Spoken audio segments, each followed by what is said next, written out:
Welcome to Superheroes of Science. I'm Stephen. And I'm Sarah. We co-host Science from the Experts. Our guests are professionals doing cutting-edge science right now. They're experts in their field discussing what they know best. So listen up and learn real science from real people. Subscribe now and stay informed of our latest episodes and show your support. Joining us today on Superheroes of Science, we are here with Professor Mike Sori in the Department of Earth, Atmospheric, and Planetary Sciences here at Purdue University. And we are excited to learn about some icy, is it planets, moons? Icy moons and some other icy bodies. So something that I think a lot of people don't know is a lot of the bodies in the outer solar system are made of ice. A large component of it, like solid H2O, just like ice, like we're used to seeing on Earth. Water ice. Yeah, just regular water ice. So, so the way I think of it is, I'm a geophysicist, so I think about like the interiors of planets and moons. Planets and moons are generally not made of like that many different things. Like the Earth is basically rock and metal, to vastly simplify it. Okay. There's a lot of other interesting elements and materials on the surface, which we're very grateful for. But most of it is rock and metal, right? And the moon and Mars and Mercury and Venus are all the same way. But once you get beyond the asteroid belt, the solid bodies have this other thing to play with, which is solid H2O. So the moons of Jupiter and Saturn and Uranus and Neptune, solid H2O composes a very large part of their volumes. Now, when you so it's like literally an ice ball, or it's just the ice is on the outside? Yeah, so more that, but like a big part of the outside. Okay. So it varies from moon to moon, but some moons may be, there's a couple moons that may be just literally big ice balls. Maybe they're almost completely ice. Tethys is a moon of Saturn that may be an example of that. But then there are other moons that have solid ice and then a rocky core or rocky and metal core in the interior. And the most exciting ones that we usually like to spend a lot of time talking about are moons that have an ocean in between, a liquid water ocean. So some of these moons have solid ice, liquid water ocean, and then the rocky interior. And those are usually the ones that we like to talk about and get us really excited. Work? I know. That's. Because wait a minute, because it's like I'm thinking of it. Yeah, how does that work? So it's all heat, it's all temperature, just like we're used to seeing on Earth. You have ice and you heat it up, it melts right into liquid water. So generally, planets and moons get hotter as you go down into the interior. Okay. Right? So if you have a planet or a moon where H2O is a big part of what it's made of, at the surface it's cold. All these bodies are in the outer solar system, so pretty cold at the surface, they're pretty far from the sun. And then as you go down into the interior, it gets warmer and warmer and warmer. And for some of them, not all of them, but some of them, you get warm enough as you go down and you reach the melting point of the H2O ice and you get liquid water. Okay, you kind of blew us both away. Yeah. We're like, You're both started like- stuttering I think that's a good thing. I'm like, what? Like trying to how would this work? Like is there? It's like, All right, that threw me off. I didn't Yeah. expect that. yeah. And how do you know? Oh. Yeah, so a few different ways. Just want to cross my arms through it. Yeah, no, skepticism is good, right? There's a few different ways. So one example of a really good way is to look at the magnetic field of a moon. So this has been used especially for the moons of Jupiter, especially Europa. Europa is one of these icy moons that we're really, really interested in. Europa is traveling through Jupiter's magnetic field, and it's experiencing a changing magnetic field. Something we know from physics is that if you have a conductive piece of material and it is experiencing a time-varying magnetic field, it will have its own little magnetic field sort of triggered inside of it. We see that at Europa, we see that at Callisto as well, another moon of Jupiter, and that means that there has to be some conductive layer inside of it that's sort of triggering this extra magnetic field. And for Europa, we think it is an ocean. It is a salty ocean that is very conductive, triggers this extra magnetic field. There are some other ways to look for it. First of all, at the surface, we see H2O in its solid form. That's one thing. We can also study very precise motions in a moon's orbit around its planet, in its movement, in its tilt, all these sorts of orbital parameters. Those can also help us figure out if there's an ocean underneath. So if there's water, or just thinking water, and specifically liquid water, what does that, what's interesting mean? about that? Yeah, so of course, as you might guess, a lot of people like to think if these worlds could be habitable or have life in them or be hospitable to life. So that is one of the big questions that drive what we think about these worlds and how we think about them. Generally, for life, you need a few different things. So to simplify a little bit, you need water, energy, and nutrients. And some of these worlds may meet those criteria, we think. So the oceans are miles and miles under the subsurface. How many miles varies from moon to moon. But so there's no photosynthesis, right? There's no sunlight going through miles of the solid ice to the ocean. But maybe there's energy from the interior of the planet. There's energy from the moon's orbit around their planet. As moons move around a planet, their orbit changes a little bit, it wobbles a little bit, they sort of get squeezed in and out like a little Play-Doh ball as they move around the planet. These are tides, so heating from tidal forces. That may provide energy. They're liquid water oceans, so you have the water. So yeah, we think maybe some of those could have some of the right ingredients. And I should say, just to move back and answer your question about how do we know these things, I should give a special shout out, I think, to Enceladus. So Enceladus is a moon of Saturn where we literally see in real time geysers shooting out from the south pole of Enceladus, shooting out water vapor, some basic other interesting molecules, little grains of rock even. So we have one example of an icy moon where the ocean is just spitting out in geysers and eruptions.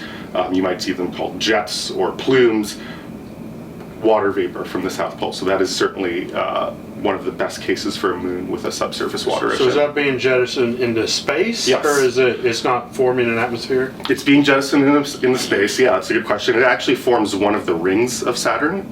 So one of the rings called the E ring, which I think it's a coincidence that it's called the E ring when the moon is called Enceladus, which starts with an E. But the E ring is particles and material that is jettisoned from the interior ocean of Enceladus into space. Oh, really? Yeah. Okay. Well, I remember hearing that years ago that one of the rings was because of my understanding was a volcanic eruption or something. Yeah, you might see words like cryovolcano or ice volcano used to refer to these things. You might sometimes see them called geysers or jets or plumes. There's a few different words out there. Yeah, this all comes from the Cassini mission, NASA Cassini mission around Saturn, which is no longer operating. Oh, well, that's a bummer. Why not? It all operated for a very long time. 12. I don't want to say the number because I'm going to get it wrong, but about a decade or a little bit more. Yeah. And then just ran out of power. Yeah. I ran out did a lot of really power great sometimes, science. Don't we all? Now, all right. So I am confused about one thing. Yes. If I'm looking at home, I put ice in an ice tray. I put it in the freezer. It's the bottom one, and we never get to it. Right. After a while, it starts to sublimate. And that ice in that tray is smaller and smaller because it's losing. Why wouldn't these moons, do they sublimate in space? Because I'm thinking, I would think it would just... Yeah, so it's a great question. So it's all temperature controlled, right? Warmer things sublimate a lot faster than colder ice. So it's all based on temperature. When you get out into the outer solar system, it's just cold enough where that is basically negligible at the surface. Okay. Yeah. But I think you can, this point about temperature and the ice in the fridge, I think can help us think through and get some intuition for these moons. So one piece of intuition that you might have from this example is like, the colder you get ice, the more rigid and harder it is. And that's what we see on these moons. The H2O is so cold once you get out into the outer solar system that it's basically behaving like rock at the surface. Like ice, solid H2O, ice is the equivalent of rock on the Earth, like ice at Europa or ice at Enceladus, at least at the surface. Okay. And then as you go down, you get warmer and warmer, and the ice gets softer and warmer, and then eventually melts into an ocean. Now, at that point, you're not looking... I want to say you're probably not looking for a life similar to Earth, but life that is different than what we find on Earth. Yeah, so far I think the state of the science and the state of the field is we're not like quite at the point of looking for life specifically in that sense. The state of the field now is we've got a few moons that we are very confident have these liquid water oceans in them. There are some other moons where it's debatable, where we're less certain, and then maybe some other objects where we think it doesn't. So it really spans the whole range. And again, it really gets back to this point of how hot is the inside of these moons, right? So I think we're still at the stage of, we've got a few places where we're pretty confident have oceans. Europa, a moon of Jupiter, and Enceladus, a moon of Saturn, are probably the two best examples. There's also Titan, Callisto, and Ganymede. Those are sort of the five best, but Europa and Enceladus are especially interesting. And I think now we're at the stage of characterizing their oceans, characterizing their ice shells, the ice that's on top of the oceans, as we sometimes call it an ice shell. So one example is how thick is the ice shell, or in other words, how deep do you have to go into Europa or Enceladus before you hit the liquid water ocean? That is a quantity that could be very important, but is still debated and unknown for these moons. So I think we're still at that stage of characterizing the oceans, characterizing ice shells, characterizing the interiors. We haven't sent like an explicitly life-finding mission to one of these objects, but certainly at some point, I hope somebody will do that. It's kind of done that for Mars now. I assume we'll spread out. Yeah, they're great places to look for because, again, liquid water oceans, they've got energy from tides, energy from interior heat, so they're good places to consider. Why are you researching this? Yeah, so I just find it really exciting, really interesting. I think you can just learn so much from these objects. I find them to be a little bit underrated almost in the public eye. Like I feel like we grow up, or at least I grew up learning about the planets, and a little bit less so about the moons. But some of these moons, I mean, they're so interesting with their water oceans, lots of other geological processes. Some of them have volcanoes you mentioned at one point. There's a moon with its own magnetic field, like Earth has its own magnetic field. So these moons are just really fascinating objects, I think, in their own right, just like the big planets are. How are you getting your data to research this? Yeah, so everything I do comes from NASA robotic spacecraft missions. So NASA and other space agencies will send these robotic spacecraft to various planets and moons in the solar system to collect data from orbit or from flybys. So some of the big ones for the icy moons are Cassini, which orbited Saturn and a lot of its moons. NASA's Galileo mission, which orbited Jupiter and took observations of its moons. There are also flybys of more outer solar system objects. So Voyager 2 flew by Uranus and Neptune and its moons. New Horizons flew by Pluto. All these objects are really interesting too. The stuff to really look forward to, I think, is there's a couple missions coming up in the future that should be really exciting. One is Europa Clipper by NASA, and the other is the JUICE mission by the European Space Agency. So these are both going to the Jupiter system, both orbiting Jupiter, studying the Jupiter moons, especially the ocean world moons, Europa and Ganymede in particular. So we're really looking forward to that in the 2030s. That's when we'll get data back. So that technology, I want to say, what's going to be different that you didn't get from the ones that have already went? Is it using a different technology so we can understand a deeper penetration of sensors, or different sensors? There's a few things. I think certainly technology has progressed. Also, just as these missions, as each of these missions go, they teach us things we didn't expect to sort of set up the ideas for the next one. So it's certainly technology is part of it, but it's also, I think, knowing what are the right questions to ask and what are the right goals to set for a mission. So Europa Clipper is a great example. This is a NASA mission that's going to orbit Jupiter, fly by, do close targeted flybys of Europa dozens of times. And I think now we sort of know the right questions to ask. We're very confident that there is a liquid water ocean in the subsurface. So now a lot of the instrumentation is about characterizing that ocean. with, of course, the best technology that we currently have. So a good example is there will be a radar instrument called Reason that will send radar waves, penetrate through the ice, the solid ice. Solid ice, it turns out, is pretty transparent to radar waves. Okay. And hopefully those radar waves will encounter liquid water and shine up just really brightly in that. So that's just one example. There are lots of instruments on the mission. Great technology, but yeah. Now, outside of our solar system, are we hypothesizing, or do we have any kind of data that we would know that there's also liquid water, or not H2O, Yeah. frozen or otherwise, on other planets? Yeah, I think there's no, we haven't directly detected an exoplanet with an ocean moon like Europa around Jupiter, to my knowledge, but there's no reason to think that they wouldn't exist. All the processes that we're talking about are things that should be going on, around many other stars. So the basic idea is as you get far enough away from the sun, in the solar system's case, but around any star, when you get far enough away from the star, H2O should be an important building block of solid planets and moons. So I would expect these sorts of things to be around other stars, around other systems. A lot of the processes that we talked about should be fairly universal. Tides as moons orbit planets and gain energy from tides, that should be going on everywhere in the universe. So yeah, I would expect these sorts of objects to exist elsewhere too. And you said something the second time, you said energy from tides. Yeah, right. Now, how does a tide work? Yeah, so tides we're used to on Earth a little bit from the oceans rising and falling, right? Tides also happen around other moons. They also happen in the solid parts of planets, not just sort of the surface liquid oceans.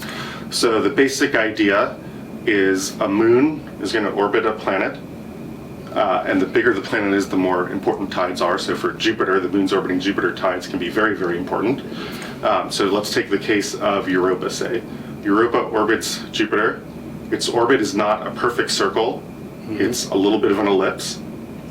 Because of that, it gets closer to Jupiter sometimes, farther from Jupiter, closer, farther, as it goes through its orbit. That changing distance causes Europa to change its shape a little bit.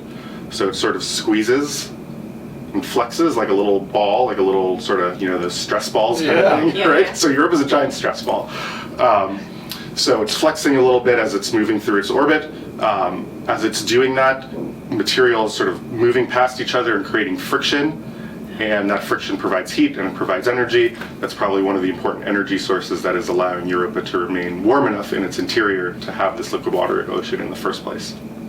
Huh. Wow. I never thought about energy from tides. Yeah. I never thought, and it's all, and that's, the amount of that tide is determined by the mass of the objects then? Mass of the object, and also how close it is, how close the moon is to the planet.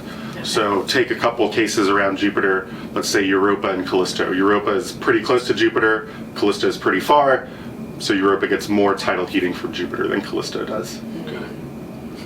All right, hey, you called yourself a geophysicist. Yeah, planetary scientist, planetary geophysicist. Well, what's that mean? Yeah, so I know that's like almost a weird question to ask. I mean, I think of geophysics as sort of the literal version of that word, geo and physics. So what I would describe it is, we use techniques based on physics processes like tides, like thinking about energy and temperature, thinking about how heat transfers through planets. So this is all physics, right? Applied to geologic problems around other planets. So I take the sort of very literal definition of that word. So things like thinking how heat moves through other planets, how magnetic fields are generated in these moons, all of that I would qualify as geophysics. All right. I was curious. I've heard the term before. I've never had somebody actually tell me exactly, or kind of more what it meant. Yeah. I just went off in my head what I thought it meant. But that's much better than what I thought. Hopefully we were close, right? But yes, we were. I was close, so maybe feel a little bit better. All right. Well, thank you. Thank you for your time. This is thanks for having very me. interesting. Ice volcano. Yeah. I heard him say it. Yeah. I know. Ice volcanoes are real. They're cool, right? So yeah, keep an eye in 6 years, 7 years, 8 years for more data from Europa. Exciting. Nice. Thank you for listening to this episode of Science from the Experts from Purdue University Superheroes of Science. If you like this episode, subscribe, give us a positive review, and share the love. Boiler up! Hammer down.